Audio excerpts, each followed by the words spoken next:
بسم اللہ الرحمن الرحیم۔ السلام علیکم پیارے دوستوں، امید رکھتا ہوں کہ آپ سب خیریت سے ہوں گے۔ آج کے اس لیکچر میں ہم سیکھیں گے مصدر اور بناوٹ کے لحاظ سے مصدر کی دو قسمیں۔ سب سے پہلے ہم اس کی تعریف سیکھیں گے اور ساتھ میں مثالیں۔ تو چلو آؤ شروع کرتے ہیں۔ تو سب سے پہلے ہیں مصدر۔ مصدر وہ لفظ ہیں جس میں کسی کام کا اظہار تو ہوتا ہے لیکن اس کی لوازم اس میں نہیں پائی جاتی، یعنی جو کلمہ کسی کام یا حرکت کا بیان ہو اور اس میں زمانہ نہ پایا جائے اس کو مصدر کہتے ہیں۔ اس کے آخر میں نہ آتا ہے، جیسے کھانا، جانا، گانا وغیرہ۔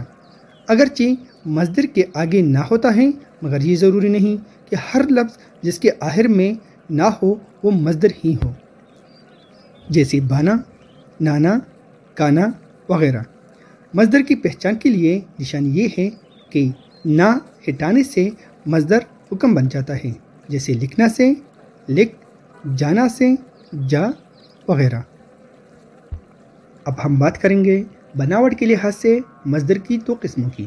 تو نمبر 1 پر ہے مصدر وضعی یا اصلی، نمبر 2 پر ہے مصدر غیر وضعی یا جعلی۔ مصدر وضعی یا اصلی وہ مصدر ہے جو صرف مصدری معنوں کے لیے وضع کیا گیا ہو۔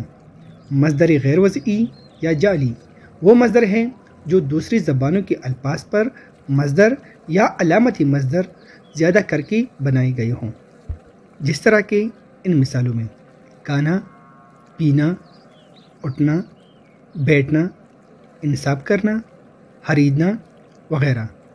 نمبر 2 ہے انصار کرنا، روشن کرنا، دھوکہ دینا، بھیک مانگنا، لیکچر دینا، ایکٹ کرنا۔ نمبر 3 ہے للچانا، لرزنا، خریدنا، آزمانا، ہتھیانا۔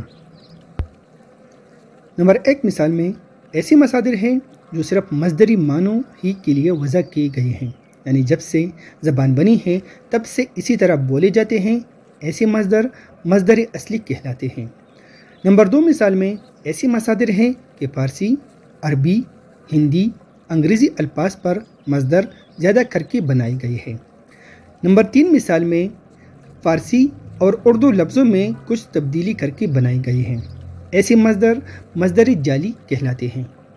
امید رکھتا ہوں کہ یہ لیکچر آپ کے لیے کرامت ہوگا۔